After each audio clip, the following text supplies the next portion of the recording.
Welcome to the second Amazing Race Canada recap episode of the UR Team Number podcast. My name is Michael Harvestone, and joining me as always is the guy who knows more about James Duthie than any racer who's ever met him, at least according to Twitter, Logan Saunders. Evening. And our terrible BMO placement who only looks out for you sometimes, Eamon J. Jowesan. What's up? You can tweet us using the hashtag yatncast or email us at yatncast@gmail.com, as always. Well, that was a better episode, wasn't it?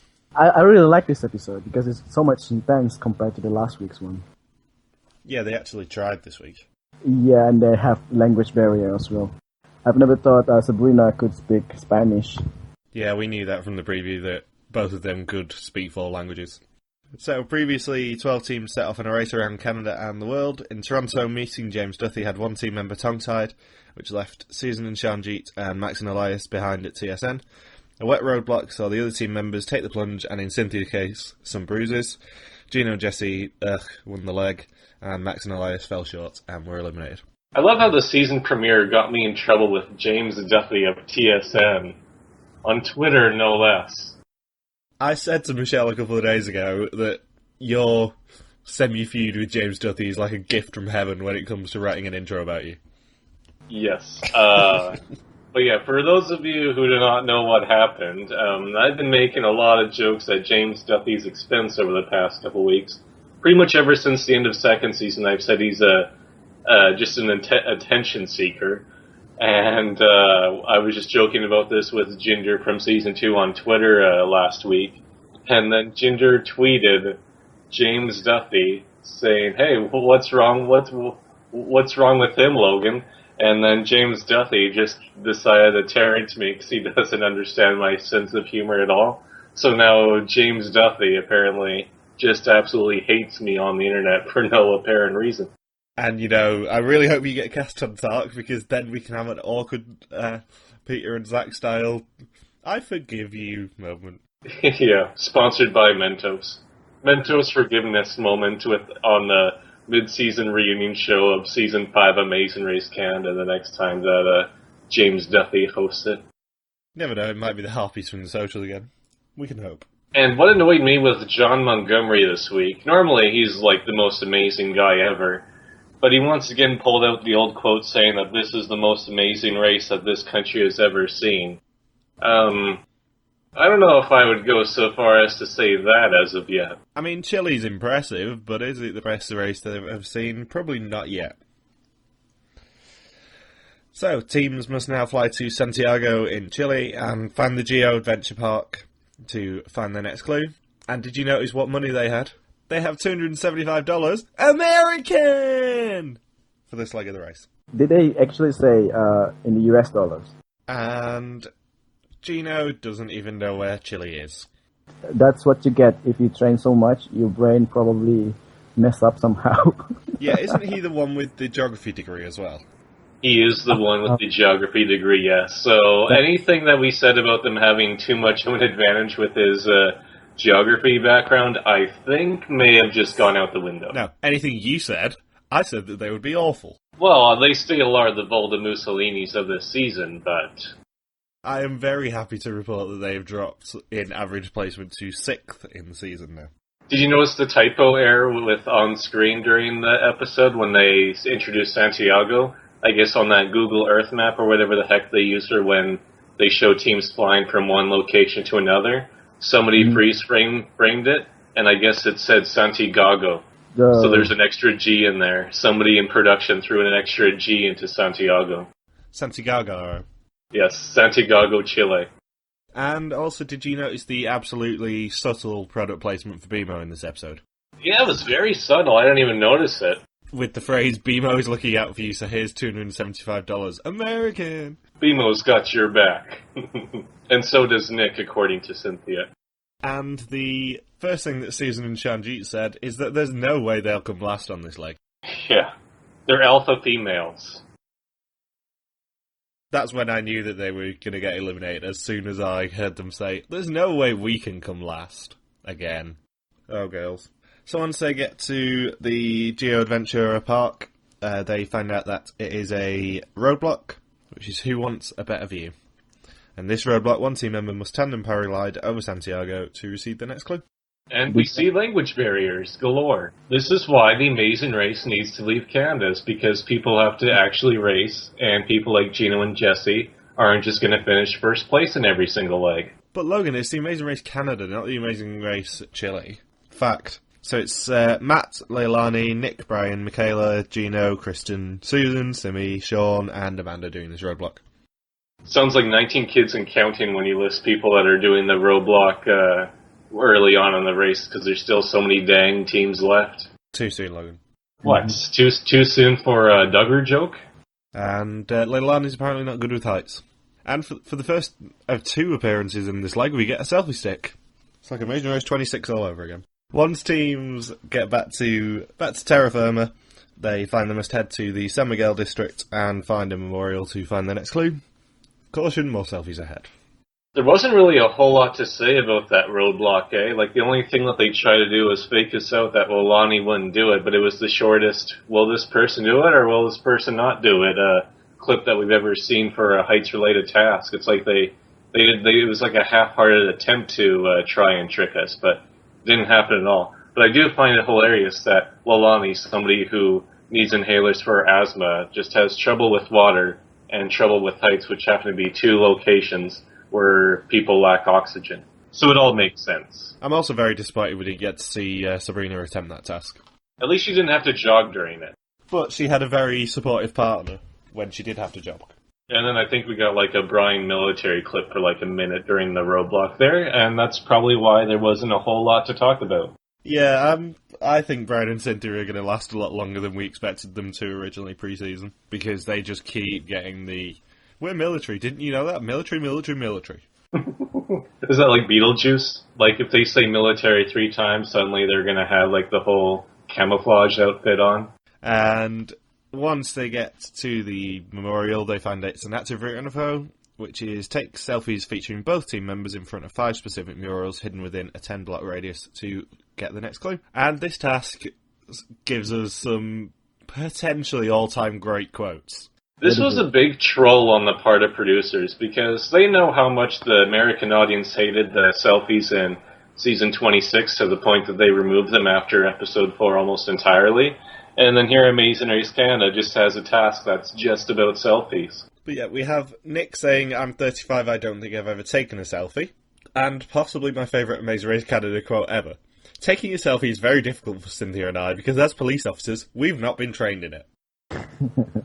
Oh, Brian, you're going to be the king of unintentional humour, I suspect.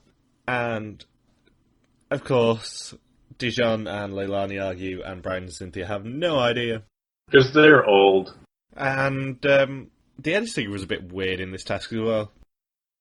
It's very scattered. Yeah, there was like 3 or 4 different confessionals that were all from leg 1. They were all from the Toronto pit stop, definitely. Sabrina's one about jogging. Gino and Jesse's legwork one was. There was another one as well that I forgot to write down. There was about 3 or 4 that you could see the sort of location they were doing the Toronto confessionals in. Because it looked like some sort of fort. So it's just lazy editing. Yeah, they were just deliberately pulling it. They couldn't have just put the audio in and, gotten away with it. They actually decided to put the video in as well and, make it very obvious. So I guess that means, like with the viewers, a lot of them think, oh, Sabrina just keeps bringing up on how she's terrible at jogging, but really she's only mentioned it once. And after 2 legs, I think Nick and Sabrina might be a lot smarter team than we gave them credit for. Because they find a loophole in the task where they can take a cab. I thought at first they were going to get a penalty for it, but if there was nothing against it in route info, then by all means take a taxi and travel around. What they should have done is use Nick and Matt's taxi driver, because he was hilarious. I thought they were going to get a penalty as well, and I was pleasantly surprised when they didn't. Because John loves giving out penalties. And what was the deal with so many dogs being in this episode? There was a lot of them. Maybe it's a memory challenge. Oh, maybe just like Chile, they have a lot of dogs over there wandering around. You never know. On that note, I would love to see a memory challenge that just gave you 12 different dogs and you had to order them. Yes. Identify them by breed. You should remember the dogs you met in Chile. That would be so unbelievably unruly and, hilarious. And once they complete that task, they have to complete another active route info, which is to take part in volunteerism. helping to paint a mural and presenting the community centre that they're sent to with art supplies to receive their next clue. And this task really isn't that interesting. Yeah, it's all, it's emotional, they get to help out the community, but yeah, whatever. It pretty much gives Susan... I feel bad for Susan Charnjeet because their edit for this round essentially makes them out to be Gene and Sylvia 2.0, with Gene and Sylvia, of course, being the first team out from Amazing Race 3, they were labeled the soccer moms, and the whole premiere was just them talking about how much they miss their kids, and they really got no other airtime. And the same thing happens to Susan Charnjeet here, where it's just them talking about their kids. They didn't get a particularly overwhelming edit either. No, for alpha females, this was very, very subdued, and with the task being sponsored and all, it just felt a bit uncomfortable that they were almost using Susan and Charnjeet as a vehicle, that the sponsor somehow brings families closer together. Yeah, we noticed this last week with Max and Elias as well. They were really under-edited last week, and Susan and Sean were really under-edited this week. So maybe that's the sign we're looking for. Normally it's when they get a massive edit in an episode they're going home, but maybe it's if they get no edit whatsoever. And once teams complete that task, they get a surprise, which is a surprise that I called last week, can I just point out? Yes. Yes, with the Express Pass. The choice between going straight to the detour or going for the double Express Pass. Which is a detour in of itself. And I said last week, it looks like the double Express Pass is not going to be the leg prize. And what do you know? I was right. So, gloat, gloat, gloat, gloat, gloat. Because I knew it didn't look like Monty was standing next to the people handing out the double Express Pass. So, for the double Express Pass, teams must make their way to the Patio Bella Vista and be the first team to find the Quaker dancers, to find the Express Passes. The first team to step in the marked area will win the double Express Pass. Everyone else gets nothing. The box of yellow tape. Yellow and red tape. Oh, that was done up in about 10 seconds. Well, you know why they did that? It's purely to stop them interfering with the dance. Because you can imagine, 3 different teams just running down trying to pickpocket them, basically, for the double Express Pass. Tackle the dancers for the Express Pass? Give me my Express Pass. Not good. That did sound a bit Rupert Bone. At least Nick and Matt weren't allowed to tackle them. That would have just been brutal. It would have been like a spear and a pile driver and who knows what else they would pull out. Clothesline. And whilst Nick and Matt and Brian and Cynthia both went for the double Express Pass, it was Hamilton and Michaela who won it. Did I call that? I believe you both did, actually. I believe you both said that Hamilton and Michaela would win the double Express Pass, because you both got a bonus point this week for it. I feel proud of myself on that. And the detour is actually a very good one. Motion or emotion. In motion, teams must head to the Plaza de Armos from Amazing Race 26 and join a Rapa Nui dance group to perform a traditional dance. Once the group leader is happy with their performance, they receive their next clue. And in emotion, teams must head to Chile's National Library and learn 2 verses of a poem by Gabriela Mistral in Spanish. Once they've learned it, they must perform it for a group to receive their next clue. Caution, task that Nick and Sabrina are going to be very good at ahead. And then after Hamilton and Michaela arrive in the Plaza de Armas, they use the Express Pass immediately. Yeah, I don't agree with that at all. Why would they? Because that's the detour, so they can always choose another task. Yeah, assuming that the rules are the same, I know they've got to hand out the other Express Pass by the end of Leg 4, but assuming they can use it up to the end of Leg 8, why do you use it now? Why do you not just at least attempt the other side of the task, especially if you're as well-travelled as Hamilton and Michaela? Because as they pointed out this week, 13 countries they've been round Europe backpacking. As you can see in the flag in his bag. Yeah, they can probably have a decent attempt at Spanish, and they probably aren't going to be in last because they had quite a good lead. So I don't understand why they use it on a task where, you have the option of the other task, and also you could potentially not do terribly and have an advantage. Because all they're doing now is they're going to wait until Leg 4, find out who has the worst average and then pawn it off on them. Or find out what team is in last and has no hope and then give it to them and try and get them eliminated with it. Because they're giving another team an advantage now. This is the quickest use for somebody to... I know, with Caroline and Jennifer, they used their Express Pass as soon as somebody else gave it to them. But this is the first case where a team won the Express Pass and then just used it as soon as they possibly could. I mean, maybe they did it because they thought there might be a U-turn coming up and they'll be seen as a target. But at least be honest about that and not just say, oh no, we just don't want to do this task. Also, Brian looked wonderful in his costume. / ridiculous. I think they all did, really. I don't think there's anybody who didn't look ridiculous. Brian and Neil were my favourites. Oh, that's a visual that's not going to get out of my mind for a while. The finishing pose for the dances were highly questionable, might I add. That was awkward for a few of the times, especially when they do the close-up of Matt's finishing pose. I don't think the local dancer approved of that shot being used in the show. Oh, that was so inappropriate. And Gino and Jesse, being the pussies that they are, switch from emotion to motion and decide, nah, let's not get a taxi, let's just run. Put it this way, if they're more like leg 2 than leg 1, they are going out very soon, and I can happily put them very low in my power rankings this week. They just wanted to burn the calories, I guess. Maybe they actually had a Fitbit watch on and wanted to see how many calories they could burn by running all the way across Santiago. I did have in my notes Will, Dujon and Leilani 5-hole, but they really didn't. They actually got out in and out of there pretty quickly. With no fighting. With no fighting, which, is definitely going to last, guys. And Brian and Cynthia leave Motion in second place with Nick and Matt in third, Dana and Amanda in fourth, Nick and Sabrina leaving in Motion in fifth, Dujon and Leilani in 6th, Neil and Kristen in 7th, Brent and Sean, Simi and Opie both leaving at the same time in 8th, and Gino and Jesse, the worst, leaving Motion in 10th. But they decide to run to the pit stop as well, because it's only a couple of blocks that way. And then Susan and Sean leave Motion in last, and they're on the way to the pit stop, which is Sarah and Cristobal.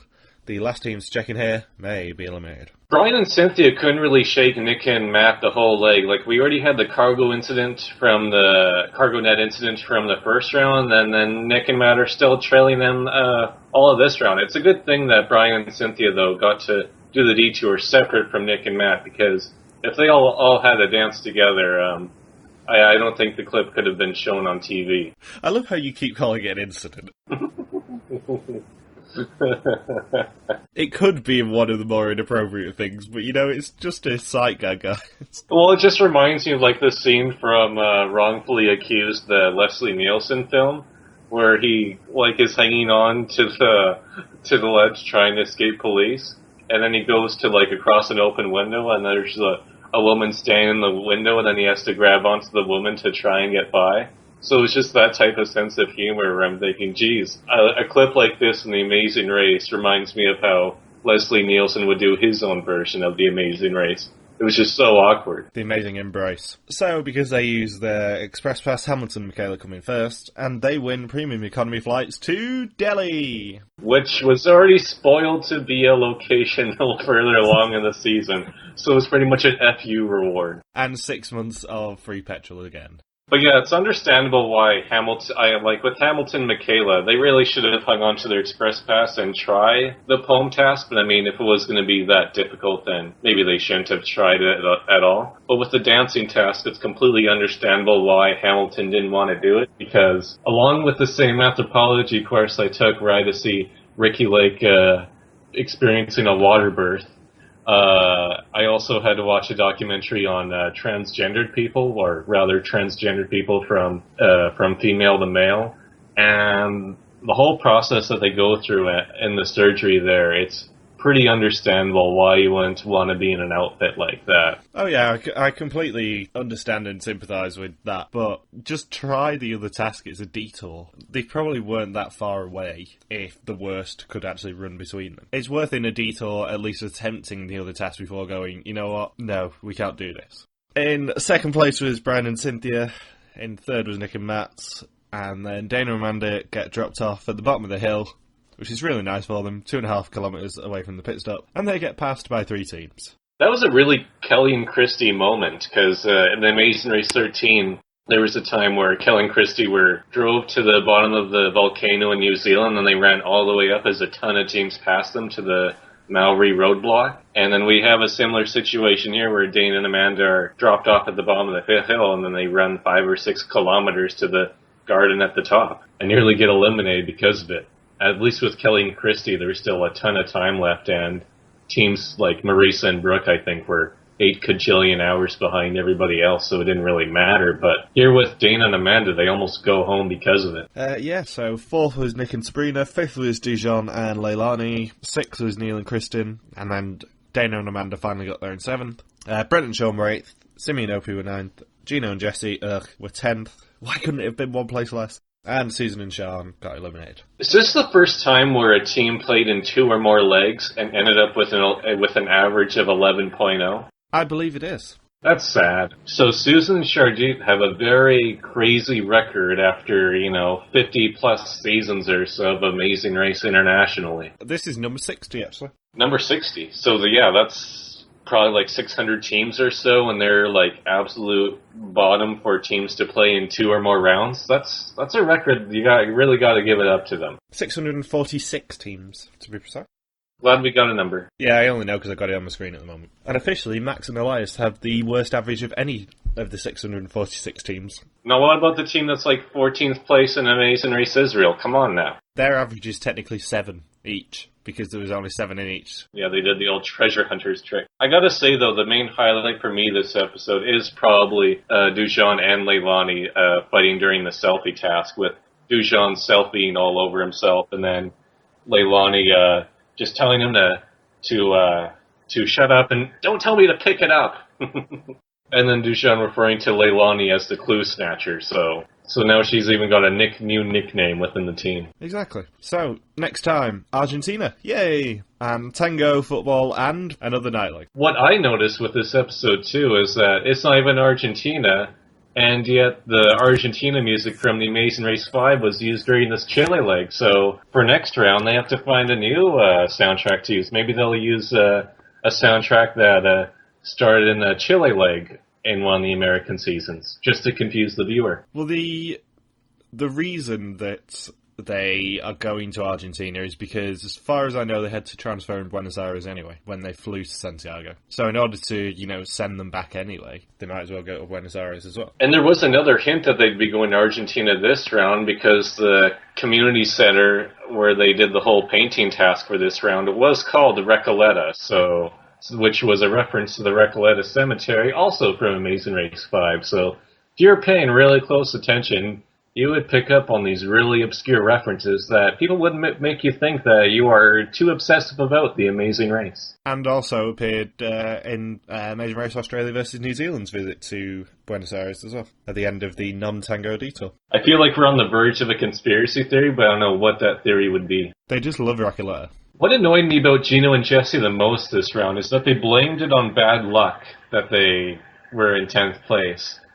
I think the Volta Mussolinis can only blame themselves for trying the poem task and then switching back to the other detour and then trying to run halfway across the city. Yeah, they had a terrible leg, but they lived up to everything I predicted they would pre-season. And did we learn anything about why Susan and Sharjit were so far behind everybody else's leg? Because it didn't seem like they did anything terrible according to the limited footage we saw. Well, they started 14 minutes behind. I actually forgot to mention that a big positive for CCV this season. Thank you for giving me start times. Mm-hmm. I love you unconditionally for giving me the start times. Because Gino and Jesse were actually reasonably far ahead at the start of the leg. Yeah, like over 2 hours ahead, 10 of the other 11 teams, and then everyone else was within an hour of each other. They were 79 minutes ahead of Nick and Sabrina, which is a decent lead. Arguably they were on the same flight, so,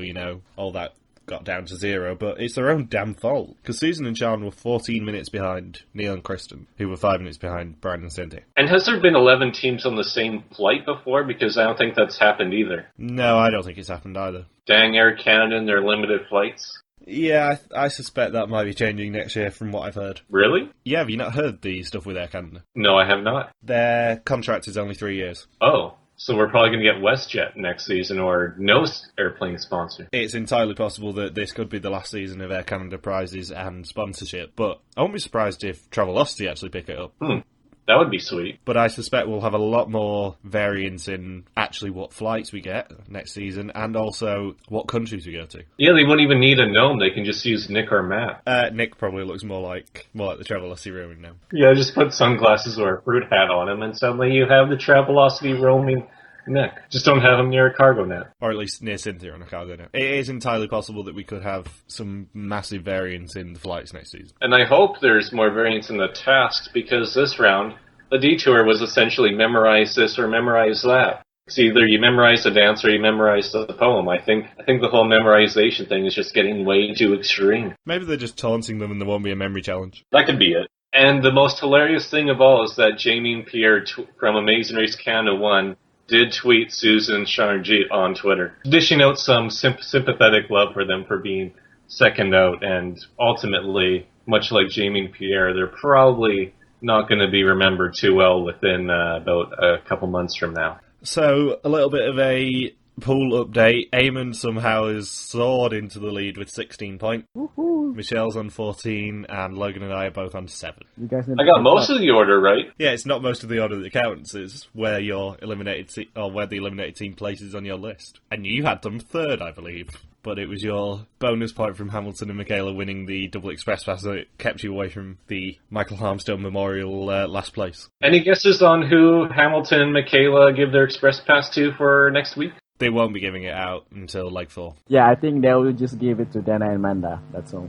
For no reason at all. And I should use that. Yeah, they're not going to hand it out next week. If they don't hand it out next week, then the bonus questions for week 4, in addition to being who wins the leg, is going to be who do Hamilton and Michaela give the double express pass to? Brian and Cynthia? I wouldn't be surprised with the Brian and Cynthia. It's not going to be any team that has shown strength, because that is not the tactic. Seems like Brian and Cynthia are playing a very parental role out of all the teams in this race. Let's be honest, we're not going to see it until next week, and I suspect, well, we won't be seeing the double battle next week either, because they would have hyped it up, so double battle's probably week 4 as well. Yeah, they're really holding out on that, eh? Yeah, I did think it would be Argentina, but I'm not surprised. What they'll probably do is bung them all back on the same flight to the west coast, I believe it is, although I'm not sure exactly where they're going. And then surprise them with the double battle. Sorry, face-off. In other words, they want to keep the Canadian legs exciting after the real race is done for the little bit here. Yeah, well, if you remember when they came back from Asia last season, we had the first speed bump, we had the which way's downstream, we had the biathlon task. Actually, reasonably interesting ideas in the first Canadian leg back. I should note that it wasn't actually me podcasting for the past 45 minutes. It was actually my body double. Ah, right. My voice double, I should say. Yeah, I was going to say your body double probably won't sound much like you, Logan. Okay, so who's going to be eliminated next week? Any prediction? I honestly thought that we were going to get a non-elimination next week, but I'm not sure anymore. I've already done my pool predictions, and I think Simi and Opie are last on my list, but I'm toying with swapping them with Neil and Kristen, because I'm just not sure whether Neil and Kristen are going to survive. We need small characters to go next round, because between losing Malias in the first round, who I expected to be really good characters to have probably the best of the season, go out first, and then Susan, Charnjeet, who were the other team we had high expectations for, those are two pretty big early hits for the cast to take after only 2 episodes. I'm sure producers were nervous about that as well. There's only so many inspirational father-daughter teams that you can have in there all at once, and then have only so many military-type teams that you really need one of them to go. Because otherwise you're just going to reuse the same quotes of motivation over and over again. Everyone's just going to have the same story. I think, honestly, it'll be one of the father-daughter teams going next week. I could see Neil and Kristen going. Yeah, because it did look like Neil was struggling a bit with the blind football task. Blind football? But he was in the... Oh, that football. That's what you meant. Real football. Yeah. Real football. Okay. Real football, not Canadian football or American football. Only that caught on in Argentina with the all AFL. So anything else to add before we sign off? One very important fact. Next week is a double yatncast birthday. What? I have not forgotten that it's your birthday next Thursday, Logan. What? And it's also Michelle's on Tuesday. What? What? Yeah. So it's a double yatncast birthday week next week. Tyler But Dank's Rotten- mother is going to be very we still- excited. And fun fact, I am going to be working on something again this year because, I love the fact that the first thing you woke up to last year was Logan's birthday. So I might have to do another Photoshop this year, I'm not sure yet. So, thank you very much for joining us. We'll be back next week for another Amazing Race podcast. If you enjoyed the show, and even if you didn't, please give us a like on YouTube. And if you want to see what we're rambling about this week, our Twitters are in the description below. You can also catch everything that we've done, with the exception of the past couple of episodes, because iTunes are being stupid, on our iTunes feed. And that includes the interview that Logan and I did with Mike and Michelle from Amazing Race 26. Thank you again. Hashtag 250, hashtag Ginger Ninja, hashtag Super Kuwaki. Peace! Peace out. A-Town. Bye-bye.